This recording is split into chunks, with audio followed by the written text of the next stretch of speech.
여러분 사도행전 전반부에서는 교회의 탄생과 부흥의 이야기가 소개가 되지요. 여러 가지 외부적인 핍박에도 불구하고 거침없이 또 담대하게 복음을 전하는 이야기들이 소개가 되었고, 초대교회는 기도 공동체, 또 말씀 공동체, 나눔 공동체로 그 영적인 능력, 영성들을 계속해서 나타나며 나아가고 있어요. 특별히 4장까지는 이 교회의 아름답고 거룩한 모습들, 영적인 힘 있는 능력의 모습들이 쭉 나타났는데, 오늘 보면 5장에 딱 접어들면 그런 아름답고 완벽해 보이는 그런 초대교회 안에서 문제가 발생을 합니다. 특히 외부적인 공격이나 핍박이 아니라 내부에서 발생한 그런 문제였다라는 사실이에요. 이것을 어떻게 극복을 하는가, 또 문제의 핵심이 무엇인지를 우리가 좀 정확하게 살펴볼 필요가 있어요. 1절과 2절 말씀, 사도행전 5장 1절 2절 말씀을 우리 같이 한번 읽겠습니다. 시작. 아나니아라 하는 사람이 그의 아내 삽비라와 더불어 소유를 팔아 그 값에서 얼마를 감추매 그 아내도 알더라. 얼마만 가져다가 아나니아와 삽비라 부부가 땅을 팔아서 헌금을 합니다. 4장 후반부와 연결이 되어 있어요. 당시 교회 안에서 어려운 사람들을 위해서 물질을 드리고 또 서로 돕고 물건을 나누고 그렇게 헌납하는 그런 아름다운 모습들이 소개가 되거든요. 아마도 그 모습에 자극을 받거나 굉장히 은혜를 받았던 아나니아 삽비라 부부가 다른 사람들처럼 소유를 팔아서 헌금을 하는데, 문제는 땅을 팔아서 헌금을 했는데 그 헌금이 자기가 판 모든 땅의 전부입니다 라고 이야기를 하는 거예요. 사실은 일부를 떼어냈는데 얼마인지는 모르지만 다 드린 건 아닌데 그걸 다 드렸다라고 이야기를 했다라는 거예요. 자, 그럴 수가 있는가? 그러면 안 되겠죠. 하지만 그럴 수도 있을 것 같아요. 약정을 했지만, 서원을 했지만 상황이 바뀔 수도 있잖아요. 형편이 어려워지거나 상황이 어려워질 수도 있고, 아니면 마음이 또 바뀔 수도 있습니다. 그래서 전부는 아니지만, 처음에는 전부를 드리려고 했지만 그 중에 일부를 드릴 수 있어요. 분명히 그럴 수 있습니다. 그러면 그냥 솔직히 그랬다라고 이야기하면 되는데, 문제는 그것이 전부를 다 드린 것처럼 시치미를 떼고 있었다라는 겁니다. 여기에서 문제가 발생을 해요. 거기에 대해서 베드로가 아주 강하게 질책을 하죠. 3절, 4절, 5절입니다. 같이 읽죠. 시작. 베드로가 이르되 아나니아야, 어찌하여 사탄이 내 마음에 가득하여 네가 성령을 속이고 땅값 얼마를 감추었느냐. 땅이 그대로 있을 때에는 내 땅이 아니며 회도 내 마음대로 할 수가 없더냐. 어찌하여 이 일을 내 마음에 두었느냐. 사람에게 거짓말한 것이 아니요 하나님께로다. 아나니아가 이 말을 듣고 엎드러져 혼이 떠나니 이 일을 듣는 사람이 다 크게 두려워하더라. 자, 아나니아는 베드로의 질책을 듣고 그만 비명횡사를 합니다. 목숨을 잃게 되는 거예요. 여러분, 초대교회 때 이 베드로의 모습은 실로 놀랍습니다. 성령 충만했던 베드로는요, 초대교회 아주 강력한 리더였고요, 한번 설교를 하면 3,000명, 5,000명씩 회심을 하는 정말 불을 토하는 설교자였어요. 그리고 병자를 고치고 모든 부정하고 악한 것들을 꿰뚫어 볼 수 있는 엄청난 통찰력을 지닌 하나님의 사람이었습니다. 베드로가 했다는 이 말, 이건 로고스라는 단어인데 사도행전에서 이 말씀의 능력이 사단을 압도하고 있는 거예요. 이 말씀 한마디에 담겨 있는 성령의 놀라운 능력이 그 당시 정직하지 않았던 아나니아를 쓰러뜨렸고 그만 목숨을 잃게 만들죠. 큰 사건이 벌어지게 된 겁니다. 그래서 급하게 아나니아의 장례를 마치고 났는데 뒤늦게 한 3시간 후에 찾아온 아내 삽비라도 영문도 알지 못한 채 베드로에게 똑같은 이야기를 하거든요. 똑같은 고백을 하거든요. 거짓된 말로 이야기를 할 때 마찬가지로 목숨을 잃습니다. 자, 6절에서 10절까지 말씀을 우리 같이 한번 읽죠. 시작. 젊은 사람들이 일어나 시신을 싸서 메고 나가 장사하니라. 3시간쯤 지나 그의 아내가 그 일어난 일을 알지 못하고 들어오니 베드로가 이르되 그 땅 판값이 이것뿐이냐. 내게 말하라 하니 이르되 예 이것뿐이라 하더라. 베드로가 이르되 너희가 어찌 함께 꾀하여 주의 영을 시험하려 하느냐. 보라, 내 남편을 장사하고 오는 사람들의 발이 문 앞에 이르렀으니 또 너를 메어 내가리라 하니 곧 그가 베드로의 발 앞에 엎드러져 혼이 떠나는지라. 젊은 사람들이 들어와 죽은 것을 보고 메어다가 그의 남편 곁에 장사하니. 여러분, 오늘 본문은 좀 어려운 본문이에요. 사실 설교자로서도 설교하기가 굉장히 부담스러울 수 있는 본문입니다. 아마 성경 안에 나는 이거 정말 이해하기 참 힘들어, 나 이거 좀 볼 때마다 좀 마음이 불편해, 그런 본문을 한 5개 뽑으면 반드시 그 5개 안에 들어갈 수 있는 그런 오늘 본문이기도 합니다. 자, 부부가 솔직하지 못한 거 분명히 잘못이지만 그렇다고 해서 죽게까지 된다. 아니, 일부러 헌금하지 않았습니까? 근데 그 과정에 죽어요? 부부가 같이? 이건 무서워서 교회 다니겠나, 무서워서 헌금 낸다고 하겠나 싶은 거예요. 아무리 베드로가 뭐 대단한 역량을 발휘하고 뭐 엄청난 리더였다고 해도 이거 너무한 것 아니냐라는 거죠. 여러분, 분명히 그렇습니다. 저도 마찬가지. 저를 포함해서 이 본문을 보는 대부분은 얘기 보니까 뭐 베드로가 잘했네, 두 사람 잘못했네, 죽을만 했네, 여러분 그렇게 생각하시는 분 거의 없을걸요. 그거보다는 이거 너무했다, 이건 너무 무슨 살벌한 이야기냐, 아무리 생각해도 난 이해가 안 된다. 오히려 부부의 입장을 지지하는 경우가 훨씬 더 많을 것 같아요. 그렇기 때문에 이 본문은 여러분 잘 이해를 하셔야 됩니다. 왜 이런 본문을 성경은 기록하고 있을까? 왜 그런 일들이 벌어졌을까? 너무나도 자극적이고 가혹하게 느껴지는 이 본문의 이야기를 우리는 어떻게 해석을 해야 될지 여러분 잘 들으십시오. 자, 첫 번째, 아나니아와 삽비라의 잘못된 동기를 우리는 봐야 됩니다. 여러분, 두 사람의 나름대로 헌신이잖아요. 근데 그런 헌신이 가난한 사람을 돕는 것이 아닌 자신을 높이는 데 사용이 되고 있어요. 아나니아가 전부를 드렸냐 일부를 드렸냐, 그게 문제가 아니에요. 일부이든 전부이든 그 행동 자체는 굉장히 귀합니다. 초대교회에 큰 도움이 됐을 거예요. 그리고 바쳐진 그 예물은 아마 가난하고 어려운 사람들에게 아주 귀하게 사용이 되었겠죠. 그리고 헌금 자체도 꽤 많은 분량이지 않았겠어요? 땅을 판 값의 일부니까 적은 돈은 아니겠죠. 하지만 문제는 얼마를 드렸느냐가 아니라 얼마를 감추었느냐예요. 그리고 더 중요한 것은 감추었느냐보다도 왜 전부인 척 했겠느냐라는 거죠. 여러분, 말씀드렸죠. 중간에 마음이 바뀔 수 있습니다. 그리고 상황이 바뀔 수 있어요. 뭐 상황은 여전한데 그냥 욕심이 생길 수도 있죠. 처음에 드린다고 했지만 좀 아까운데 내가 많이 실수한 거 아닌가, 이럴 수 있어요. 그러면 말하면 됩니다. 땅 판 거 절반입니다. 이거 30%입니다. 처음에 다 드리려고 했는데 죄송합니다, 상황이 어떻게 돼서 그냥 10분의 1만 드립니다. 뭐 이럴 수 있어요. 그러면 되는데 전부인 척 했다는 겁니다. 자, 그렇다면 왜 전부라고 말을 했을까요? 이것이 다 전부입니다 라고 말한 이유는 아주 간단합니다. 인정받기 위해서, 사람들에게 칭찬받기 위해서예요. 소문이 났겠죠. 저 부부가 전부를 다 바쳤대, 자기가 가진 거 몽땅 다 드렸대, 이 말 듣고 싶은 거예요. 그리고 더 중요한 것은 어쩌면 4장 말미에 나오는 바나바의 약간의 경쟁심이 있었을지도 모르겠어요. 여러분, 바나바는 본래 평판이 되게 좋았던 사람이죠. 4장 36절 37절 한번 읽습니다. 시작.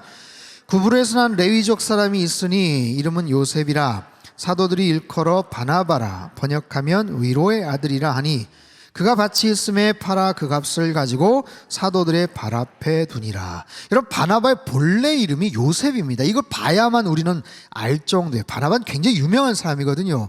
사도행전에 바울과 함께 1차 전도여행을 하고 안디옥 교회에 정말 목회 굉장한 역할들을 나타냈던 사람이 바나바인데 그게 별명이었어요.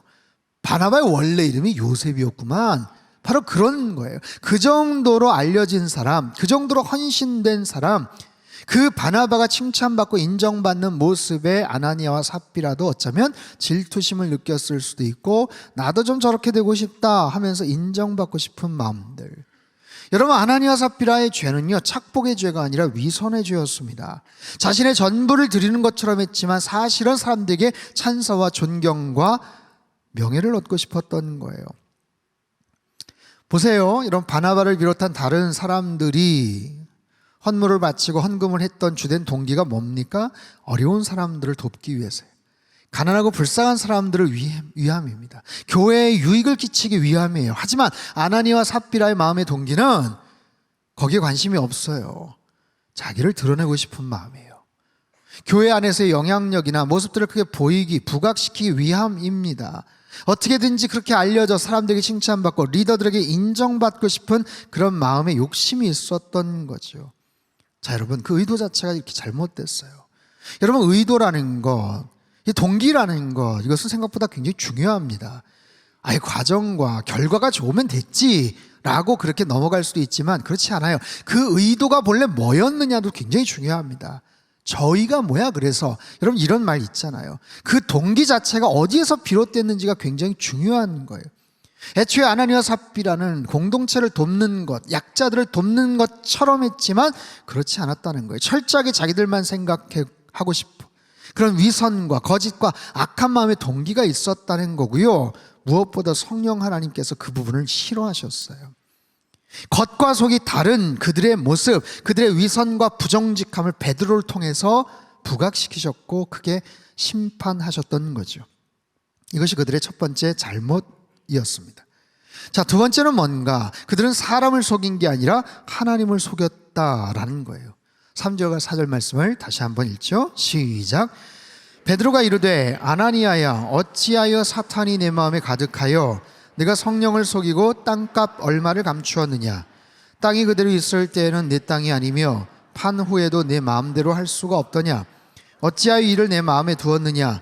사람에게 거짓말한 것이 아니요 하나님께로다. 자, 베드로는 말합니다. 네가 성령을 속였다. 너는 사람을 속인 게 아니라, 나를 속인 게 아니라 하나님을 속인 것이다. 하나님을 속였다. 그것도 즉흥적으로 속인 게 아니에요. 어떻게 하다 보니까 얼떨결에 거짓말한 것이 아니라 부부끼리 서로 짜고 공모해서 그 일을 했다라는 거죠. 9절을 보면요, 너희가 어찌 함께 꾀하여 주의 영을 시험하려 하느냐. 함께 꾀하여. 그 마음의 완전한 일치예요. 한 마음으로, 한 영으로 단합하여 행했다. 하나님 앞에 거짓말을 했어요. 하나님을 속이려고 했어요. 여러분, 과연 하나님을 속일 수가 있을까요? 아나니아와 삽비라가 믿는 하나님은 도대체 어떤 하나님입니까? 그들은 하나님에 대해서 도대체 어떻게 인식을 하고 이해를 하고 있을까요? 그들은요, 하나님이 전지전능하신 분이라는 것을 아마도 모르고 있던 것 같아요. 그들은요, 하나님이 용서와 사랑의 하나님이시지만 무엇보다도 공의와 심판의 하나님임을 모르고 있는 것 같아요. 또한 하나님이 진리이시기 때문에 거짓을 싫어하신다는 것을 그들은 모르고 있는 것 같아요. 무엇보다도 아니, 하나님 그런 분 맞지, 맞긴 맞지만 그래서 뭐 어떻게 하시려고, 아마도 그런 상황에도 불구하고 하나님이 어쩔 수 없는 무능한 분인 것처럼 착각하고 있어요. 그들은요, 교회 안에 있지만 하나님 안에 있던 자들은 아닙니다. 여러분, 이건 무서운 지적이에요. 교회 안에는 있지만 예수님 안에는 없는 거예요. 교회 안에는 열심히 봉사도 하고 여러 가지 일들도 하지만 성령 안에는 있지를 않는 거예요. 여러분, 우리가 항상 주의하고 내 자신을 살펴야 될 부분이기도 합니다. 하나님에 대해서 일절 관심도 없고 알고 싶은 마음도 없었던 사람, 그저 사람들에게 인정받고 교회 앞에서 칭찬받고만 싶었던 그들은 결국 하나님을 함부로 여기고 성령님을 속이게 된 겁니다. 여러분, 성경 안에서도 사람이 아니라 하나님을 짐짓 모른 척하고 속이려고 하는 사람들도 있었죠. 하나님 모르실 거야 라는 거죠. 누가 그랬을까요? 아담과 하와부터 마찬가지. 동산 나무숲 사이에 숨죠. 나무 뒤에 숨죠. 그럼 하나님 못 찾으실 것처럼 생각을 했어요. 다윗은 어떻습니까? 우리아를 몰래 죽이고 나서 밧세바를 아내로 데리고 오죠. 그럼 모든 것이 다 은폐될 줄 알았지요. 요나는 어떻습니까? 배 가장 아래쪽에 가서 자고 있었죠. 하나님이 절대로 못 찾으실 거야? 그렇지 않습니다. 여러분, 사람의 눈은 속일 수 있어도 하나님의 눈은 속일 수가 없지요. 아나니아라는 이름의 뜻은요, 하나님은 은혜로우시다 라는 좋은 이름을 갖고 있어요. 그런데 정작 그 하나님의 은혜로우심을 알면서도 전혀 은혜롭지 못한 행동을 했던 남편과 아내 삽비라의 이름의 뜻은 빛나는 보석이란 뜻이에요. 이름처럼 아름다움과는 전혀 상관없는 추한 여인의 모습을 보여줍니다. 자, 이 두 사람은 죄를 짓는 데는 일심동체였어요. 한 마음이었다라는 거예요. 한 마음이지만 죄를 짓는 데 한 마음이었어요. 여러분 지난주 설교 기억하십니까? 초대교회 때 굉장히 중요한 특징이 한 마음이었어요. 그들은 한 마음으로 모였고 한 마음으로 기도했고 한 마음으로 같이 예배를 드렸고 한 마음으로 구제했고 한 마음으로 모든 상황에서 열심히 복음의 능력들을 나타냈죠. 이들도 마찬가지입니다. 한 마음이긴 했지만 죄를 짓는 데 한 마음이었어요. 죄를 짓고 사단의 도구가 되어서 한 마음이 되어 있었고 결국 비극적인 죽음으로 한 날 죽었고 남편 곁에 묻히고 맙니다. 세 번째, 그들은요 사탄에게 속아 교회를 깨트릴 수도 있었다라는 거예요. 베드로는요 아나니아를 질책하면서 굉장히 심한 말을 합니다. 사탄이 내 마음에 가득했다. 사단이 네 마음에 가득하구나. 가득하다는 말은 충만이라는 뜻입니다. 성령 충만, 그대로 정확한 그 의미입니다. 성령 충만하지만 이들은 사탄이 충만했다는 거예요. 여러분 날마다 우리 마음속에 무엇이 충만한가 한번 생각해 보시고 들여다보십시오. 지난 한 주 동안 여러분의 마음은 무엇으로 충만했습니까? 여러분의 생각은 무엇으로 충만했습니까? 날마다 주님과 동행하시면서 늘 성령 충만하여 사시기를 바랍니다. 성령 충만했던 사람들이 있는가 하면 아나니와 삽비라는 사단이 충만하고 사단이 가득했어요. 여러분 어떤 생각과 마음이 내 안에 가득 찰 때 우린 다른 생각을 잘 못합니다. 간절하게 이루고 싶은 어떤 마음이 좀 더 삐딱하게 나가거나 잘못된 열정으로 욕망으로 나아갈 때는 그 마음이 탐욕이 가득히 채워지고 그것은 잘못된 그런 결과들이 계속해서 초래가 돼요. 여러분 보십시오. 그 부분을 사탄은 놓치지 않아요. 여러분 이들이 처음에 잘못된 의도가 있었다고 했죠. 그저 자기의 이름을 좀 더 드러내고 싶은 마음들, 그런 욕심들, 경쟁 심리들 뭐 있었죠. 사실 그 일로 인해서 교회를 깨트리거나 교회에 큰 분란을 일으키고자 그렇게까지 생각하지는 않았을 겁니다. 저는 그런 마음까지 있지 않았을 거라고 분명히 확신을 해요. 하지만 그 마음을 사탄이 놓치지 않았다는 거예요. 사단이 그 마음을 파고듭니다. 그러자 그들의 행동은 자칫 교회의 순수성과 거룩함을 깨트릴 수 있었고 교회가 부정직하게 되고 교회가 순결하지 못하게 될 수 있었고 교회 안에서 성령의 능력이 나타나지 못하게 만들 수 있었고 자칫 제2, 제3의 아나니아 삽비라 같은 사람들을 계속 만들어낼 수 있는 하나의 사탄의 먹잇감으로 전락해버려요. 우리 심령에 무엇이 가득 찼느냐? 여러분 이것은 대단히 중요합니다. 내 안에 화가 가득 차 있느냐? 분노가 가득 차 있느냐? 내 안에 혈기가 가득 차 있느냐? 아빠 엄마의 잘못된 분노, 화가 가득한 심성은 아이들을 굉장히 불안하게 만들고 가정을 때로는 파괴해버리기도 합니다. 회사나 직장에서 중요한 역할을 맡은 직원이나 리더의 그릇된 욕망은요 회사에 큰 피해를 끼치기도 해요. 특별히 아나니아 삽비라의 이 부부의 행동은요 구약에 보면 여호수아서의 아간의 이야기와 참 흡사해요. 여러분 아간의 범죄를 혹시 아십니까? 가나안 전투, 가나안 땅 입성 후에 첫 번째 싸움입니다. 첫 번째 여리고성의 싸움이에요. 하나님께서 말씀하시죠. 40년간 광야에서 고생했던 그들 이제 가나안 땅에 들어가서 수많은 싸움을 하겠지만 첫 번째 전투예요. 이 전투는 내가 한다. 나의 승리다. 나에게 영광을 돌려라. 어떤 전리품에 너희들 손대지 말아라. 하나님께서 아주 분명하게 그렇게 경고를 하셨죠. 그런데 아간은 물질에 욕심이 생겨서 고급 외투와 금덩어리를 숨기고 맙니다. 여호수아서 7장 1절에 보면 아간이 그 물질에 탐이 나서 그것을 손댈 때, 그것을 감출 때 그때 사용했던 그 표현이 있어요. 그것이 70인역을 보면 70인역은 뭐냐면 구약의 히브리어 성경을 헬라어로 번역한 성경인데 거기에 그 단어를 노스피조마이라는 동사를 사용합니다. 근데 희한하게 그 동사가 오늘 본문 2절에 아나니아가 감춤해라는 그 단어와 원형이 똑같아요. 뭐냐면 하나님께서 이 두 가지 사건을 같은 선상에서 보신다는 거예요. 구약의 이스라엘 백성이 40년의 광야 생활, 40년뿐입니까? 400년간 종살이를 하고 40년간 그 고생을 하고, 이스라엘 백성들도 고생했지만 하나님께서 정말 힘드셨던 그 여정 끝에 이제는 가나안 땅에 들어가서 이제 정착하고 전쟁을 해서 그 땅에서 이제 살 수 있는 첫 번째 그런 전투였어요.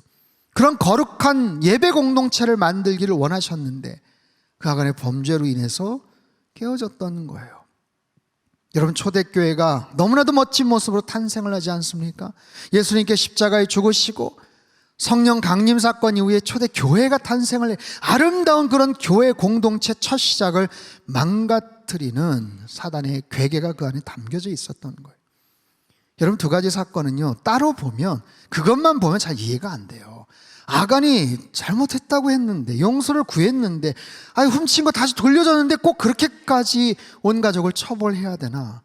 그런 관점으로만 보면 이해가 안 된다는 거예요. 아나니아 삽비라 문제도 마찬가지입니다. 요 분만 보면, 전부는 아니지만 일부를 드렸는데 그렇게까지 할 필요가 있나? 그렇게만 보면 이해가 안 돼요.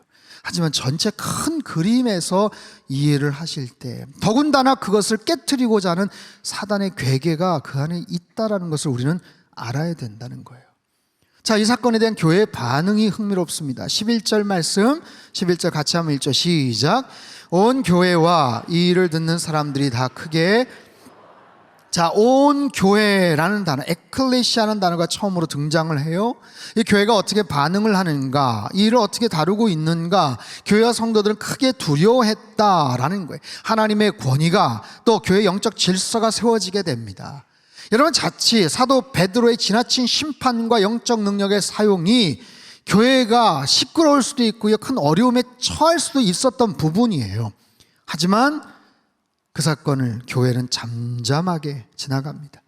잠잠해요. 역사상 처음 생겼던 교회, 주님께서 그렇게 꿈꾸셨던 그 교회의 순결함과 아름다움, 가장 완벽해 보였던 교회의 순전함이 계속해서 지속될 수 있었다라는 거예요. 사랑하는 성도 여러분, 오늘 본문의 말씀은 쉬운 본문이 아닙니다. 아나니아 삽비라의 죽음은 특별히 교회에 대한 하나님의 마음을 우리에게 가르쳐 주셔요. 하나님께서 이 땅의 교회를 얼마나 사랑하시는지, 그 교회의 순결함과 그 교회의 아름다움을 얼마나 지키고 싶어 하시는지를 우리에게 가르쳐 주셔요. 물론 초대교회가 이후에도 크고 작은 많은 문제들이 생깁니다. 오늘날 우리 이 땅의 많은 교회들 마찬가지죠. 크고 작은 어려움과 문제들을 안고 살지만 그럼에도 불구하고 교회는 어떠해야 된다라는 하나님의 굉장히 높은 기준점들을 우리에게 가르쳐 주셔요. 특별히 우리 안에 있는 인간적인 욕심, 인정 욕구, 경쟁심을 어떻게 다스려야 되는지를 우리에게 가르쳐 주신다는 거예요. 여러분, 모든 사람에게는 그런 마음이 있어요. 드러내고 싶은 마음, 자랑하고 싶은 마음, 인정받고 싶은 마음, 경쟁에서 이기고 싶은 그런 욕구들이 있습니다. 그런데 그 욕구와 그 마음이 때로는 비정상적으로 내가 컨트롤하지 못한 상황까지 확장이 될 때 사단은 그것을 놓치지 않더라는 거예요. 먹잇감으로 삼아서 다른 모습으로 비극적인 결과를 초래하더라는 거예요. 역사상 수많은 사람들이 그랬고요, 우리 주변에서도 얼마든지 볼 수 있고요. 그 시샘과 그 분노와 그 질투와 그 악한 모습들, 여러분, 가인이 그랬고요, 요셉의 형제들이 그랬고요, 그렇게 미워해서 어쩔 줄 몰라 했던 다윗에 대한 그 미움, 사울 왕이 그랬고요, 심지어는 복음서의 제자들도 그랬어요. 복음서의 제자들, 베드로를 포함한 복음서의 제자들조차도 그랬다고요. 여러분, 우리 안에는 언제든지 얼마든지 더 크게 자라날 수 있는 죄의 씨앗들이 있습니다. 그 죄의 씨앗들이 계속해서 우리가 방치해두면 스멀스멀 거기에서 발아해서 싹이 트고 크고 작은 모습으로 뿌리를 내리거나 아니면 나무가 형성이 되어서 자라나죠.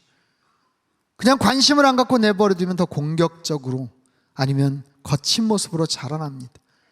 때로는 아주 삐딱하게 모나고 아픈 모습으로 그렇게 이리저리 삐죽이면서 사람들을 아프게 하고 힘들게 해요.